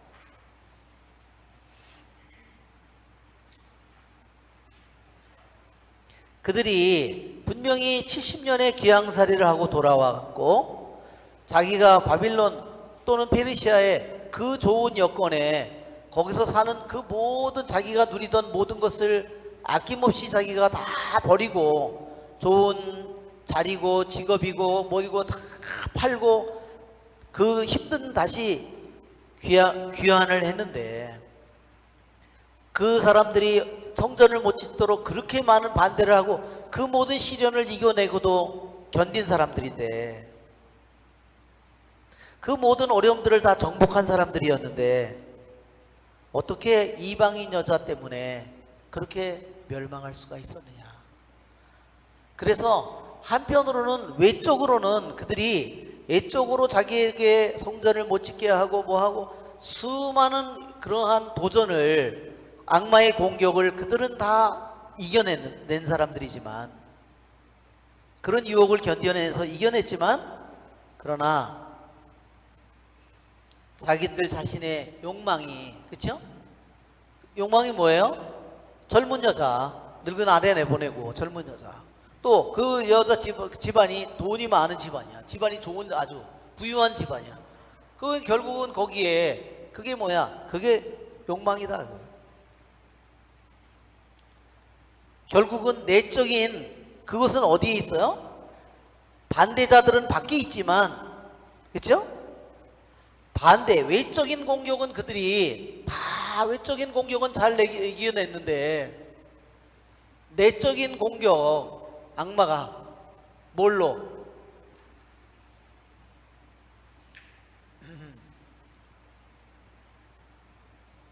자신의 욕망을 자극하는 이 여기에 결국 그들이 결국은 덫에 걸렸고 거기에 무너지게 됐다는 겁니다. 즉 외적인 성전에는 그들이 외적 성전을 지어냈지만 내적 성전은 어떻게 됐어요? 내적 성전이 무너져 버린 겁니다.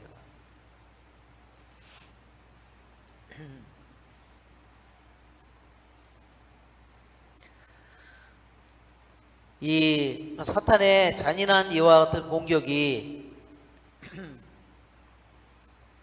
항상 끊임없이 우리 믿는 사람들에게 항상 우리를 노리고 우리에게 도전해 온다는 겁니다.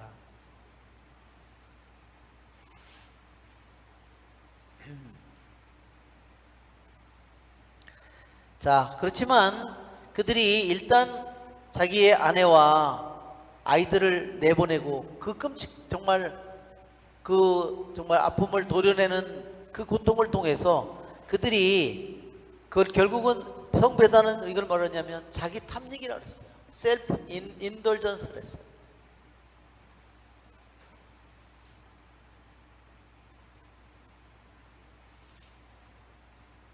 자기 탐닉이라는 거예요. 자기 만족이죠, 결국은. 그렇죠? 하느님을 만족하는 건 아니죠? 하느님을 기쁘게 하는 건 아니죠? 왜? 젊은 여자 내보내고, 늙은 여자, 자기 아내, 젊었을 때 결혼한 여자 내보내고, 20대, 10대 이런 여자를 데려다가, 50대, 60대 할아버지가, 10대 여자를 데리고, 그렇죠? 그게 뭐예요? 예. 결국은 자기 탐닉이죠. 그들이 자기 탐욕의 그 천함을 그들이 내쫓았을 때 정결의 아름다움이 다시 되돌아왔다 그랬습니다. 그들이 악의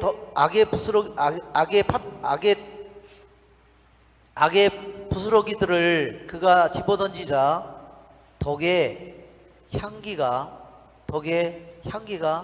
다시 주님의 도성에 뿌려졌다 그랬습니다. 이 에즈라에 나오는 이 모습은요, 에즈라의 모습은 철저히 예수님의 모습이에요.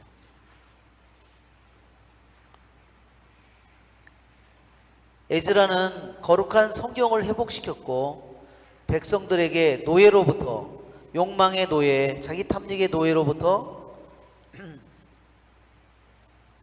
자기가 정결회로 되돌아오도록 만들었습니다. 그래서 에즈라는 포로된 백성들을 다시 예루살렘으로 데리고 왔고, 그리고 주님의 집을 또한 많은 선물을 가지고 와서 풍요케 했고, 그리고 이 돌아온 이스라엘 백성을 자손들을 정화시켰습니다. 이 모든 모습, 그리고 성경의 말씀을 회복시키고 이 모든 하나하나의 모습은 다 예수님의 모습이에요.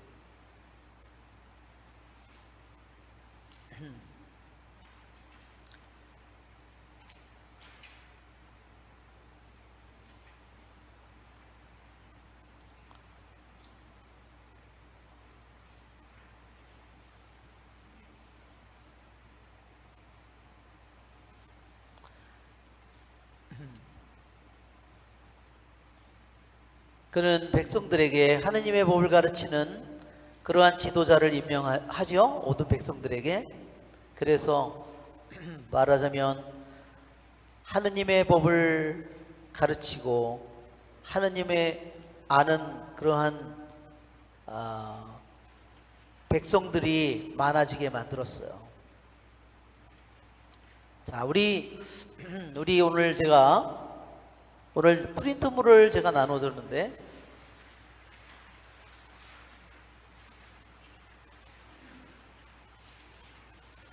이게 포티케이 디아토쿠스라는 주교님의 글이에요. 영적인 완성이라는 성부일도에 나오는 글입니다. 자, 이 정말 글은 너무나 짧지만 너무너무나 중요한 내용이기 때문에 제가 프린트를 해서 드렸어요. 한번 읽어볼까요? 첫 단락을. 자기 자신을 사랑하는 사람은 하느님을 사랑하지 못합니다. 한편 하느님께 대한 사랑이 지니는 그 위대한 보화 때문에 자기 자신을 사랑하지 않는 그런 사람은 하느님을 사랑합니다. 자기의 영광을 구하지 않고 오히려 하느님의 영광을 구합니다. 자기 자신을 사랑하는 사람은 자신의 영광을 구하는 것이지만 하느님을 사랑하는 사람은 자신 창조주의 영광을 구하는 것입니다. 자, 첫 번째 기절을 보면요, 자기 자신을 사랑하는 사람은 하느님을 사랑할 수 없어요. 우리들이 선택을 해야 돼요. 하느님을 사랑하고자 하는 사람은 자기 자신을 사랑하면 할수록 그는 하느님을 사랑하는 길로 절대로 나아갈 수 없어요.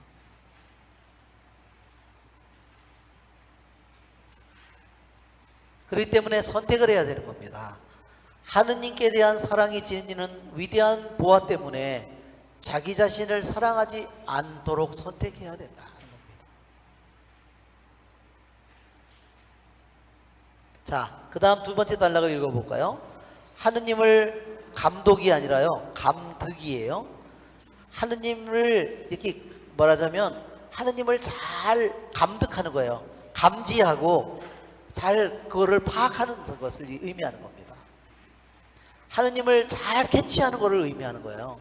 하느님을 잘 감득하고 사랑하는 영혼이 지니는 하나의 특징은 자기가 하는 모든 일에서 항상 하느님의 영광을 구하고 그분의 뜻에 순종하는 것을 즐거워하는 점입니다.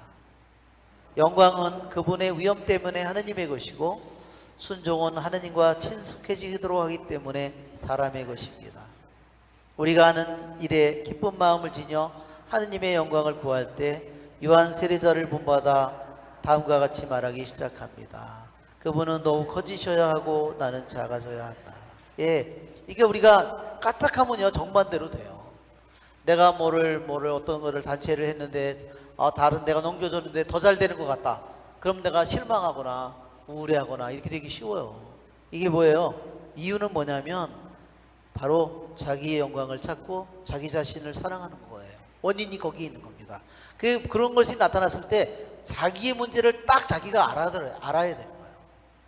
그걸 모르고 인정하지 않으면 계속해서 자기가 엉뚱한 길로 가는 겁니다. 자, 세 번째 단락. 나는 자기가 원하는 만큼 하느님을 사랑하지 못했기 때문에 큰 고통을 느낀 사람을 알았습니다.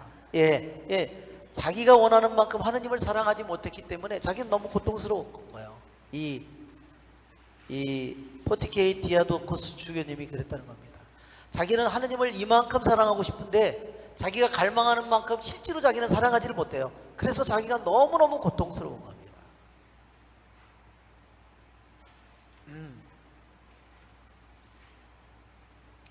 그 다음을 읽어볼까요? 그 사람은 자기 영혼이 하느님을 사랑하고 싶은 갈망으로 불타오르고 있었으므로 물론 하느님을 사랑하고 있었습니다.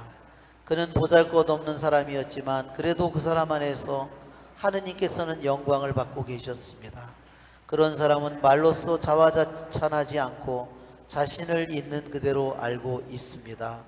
그는 겸손에 대한 열망 때문에 자기 자신의 품위를 생각지 않습니다. 율법이 사제들에게 시키는 것처럼 자신을 하느님을 섬기는 자로 여깁니다. 하느님께 대한 사랑에 집착하기 때문에 자신의 품위를 잊어버리고 하느님께 대해 지니는 그 깊은 사랑 안에 자신의 품위를 감추어 두며 더 이상 자기 자신을 생각하지 않고 겸손해지려는 열망으로 자기를 부익한 종으로 여기게 됩니다. 우리들도 이 사람처럼 되어야 하겠습니다. 우리를 참으로 사랑해 주시는 그 하느님께 대한 사랑이 지니고 있는 위대한 보화 때문에 온갖 영예와 영광을 피해야 하겠습니다. 네. 그 다음에 마지막 단락은 우리가 에즈라를 다시 한번 생각하게 만듭니다. 자, 마음속 깊이 하느님을 사랑하는 사람, 하느님도 그를 아십니다. 하느님의 사랑을 받을 채비가 갖추어져 있는 만큼 그는 하느님을 사랑합니다. 이와 같은 완성에 이른 사람은 하느님의 조명을 열망하여 뼛속까지 그 사랑을 느끼고 자기 자신을 잊어버리며 사랑 안에서 완전히 변모됩니다. 그런 사람은 이제 세상에 있으면서도 세상에 살지 않는 사람입니다. 네, 여기에 정말 에즈라가 하느님의 사랑을 받을 채비를 얼마나 갖춘 영혼인지, 그래서 그는 하느님의 조명을 열망하여 뼛속까지 그 사랑을 느낀다고 했어요. 왜? 그가 하루 종일 그가 자기가 지은 죄도 아닌데 그것 때문에 그렇게 쓰러져서 울고 넋이 나가서 왜 하루 종일 밥도 안 먹고 왜 그렇게 슬퍼했을까? 그것은 그가 하느님을 너무나 사랑하기 때문에 자기의 뼛속까지 그 고통을 느꼈다는 겁니다. 그리고 여기 있는 것처럼 자신을 잊어버리고 사랑 안에서 완전히 변모됩니다. 세상 안에 있으면서도 세상 안에 살지 않는 사람입니다. 참 기가 막히죠? 예, 이렇게 마음이 사랑의 불로 완전히 불타올라 그 갈망의 횃불로 하느님과 결합되고 하느님께 대한 그 사랑 때문에 자기 자신을 완전히 잊어버려 사도와 함께 이렇게 말합니다. 우리가 미쳤다면 그것은 하느님을 위해서 미친 것이고 우리가 온전하다면 그것은 여러분을 위해서 온전한 것입니다. 예. 이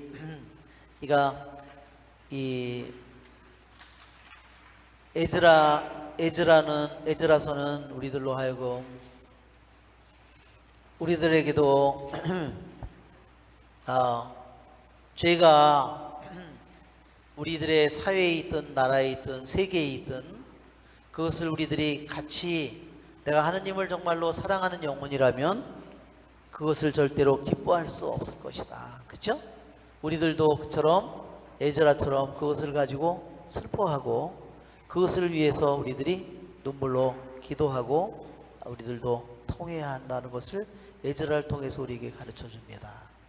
또한 우리들에게 에즈라서는 내 안에 뿌리 잡은 내 안에 삶 속에 이렇게 뿌리를 내린 그러한 죄악에 대해서 우리들이 그것을 내가 뭐 변호하거나 그것을 뭐 가리거나 그것이 아니라 그것을 반드시 쫓아내야 된다는 것, 몰아내야 된다는 것을 우리들에게 그것을 적당히 타협을 해서는 이것은 할 수 없다는 거예요. 그것을 아주 단호하게 그 모든 것을 내쫓아야만 하느님과 나와의 관계가 회복될 거라는 겁니다. 오늘날 우리들의 삶 속에는 너무나 많은 막 정말 우리들에게 문명의 이익이라고 널려 있는 것이 너무나 쓰레기 같은 것들이 너무나 쉽게 우리들에게 너무나 수도 없이 쏟아져 들어옵니다. 그렇죠? 내가 조금만 마음을 열면 뭐 정말 우리들에게 즐거움을 주는 것들이 수도 없이 많이 우리들의 삶 속에는 널려져 있어요. 우리들이 에즈라의 이 짧은 저기를 통해서 우리들의 삶 속에도 그러한 것이 들어와서 내 안에서 자리를 잡지 않도록 내가 그러한 것을 잘 막아내야 되는 것을 또한 우리가 생각하게 됩니다. 지난번에도 우리 환전상의 비유 여러분 오늘 환전상의 비유도 오늘 여기 나오죠? 오늘 내가 프린트물에 뒤편에 넣어놨는데 여기 보면 자 영적인 맨 아래 보면 맨 아래줄에 우리 마음에 우리 한번 끊임없이 위에서부터 6째 줄인가요? 밑에서부터 그래서 우리는 끊임없이 한번 같이 읽어볼까요? 그래서 우리는 끊임없이 우리 마음의 구석구석을 뒤져서 그 속에 어떤 것들이 들어오는지 알기 위해 그 발치를 똑똑히 알아내야 할 것이다. 이렇게 해서 사자나 용 같은 영적인 맹수가 들어와 우리도 모르게 그 안에 자기의 해로운 자국을 남기기 때문에 우리가 주의하지 않을 때 다른 영적 맹수도 우리 가슴 깊숙이 침투하지 않도록 조심해야 한다.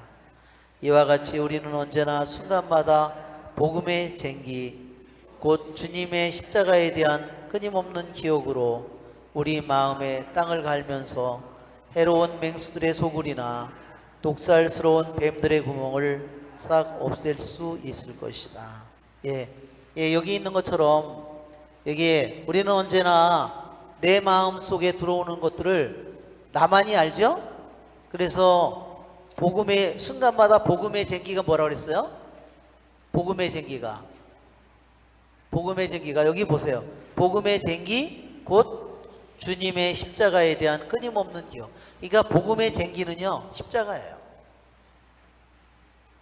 그러니까 복음의 쟁기로 내 마음의 밭을 갈아야 된다는 거예요. 왜? 어떤 것들이 어디에 투자가 하면 돈 번다 그런 것들이 내 마음의 구석에 하루에 수도 없이 들어오잖아요. 그런 것들이 내 마음에 들어와서 어디서 자리를 잡을 때 내가 복음의 쟁기로 그 마음의 밭을 얼른 갈아엎어야 된다는 거죠. 이게 어디서 들어온 거였구나. 그거를 내가 모르면 내 안에 들어와서 결국 자리를 잡아서 계속 세력을 내 안에서 자리 잡아갈 거라는 거죠. 그러면 나중에 결국은 내가 그런 일을 하게 된다는 거죠. 그러니까 여기에 복음의 쟁기가 뭐라고요? 십자가예요. 십자가의 그 기억으로 그것을 내 마음의 밭에 들어와서 거기다 벌써 씨를 뿌려놓고 그것들이 내 안에서 싹이 터서 자라고 있다면 그것을 얼른 갈아엎어야 된다는 겁니다. 여기에 제가 지난번에 그 환전상의 비유에서 3가지만 얘기했고 끝으로 4번째 거는 잘 얘기하지 않았는데 4번째 것은 뭐냐면 그 환전 그 동전의 중량을 재는 것이라고 했어요. 그것은 여러분이 집에 가서 읽어보시면 좋을 것 같아요.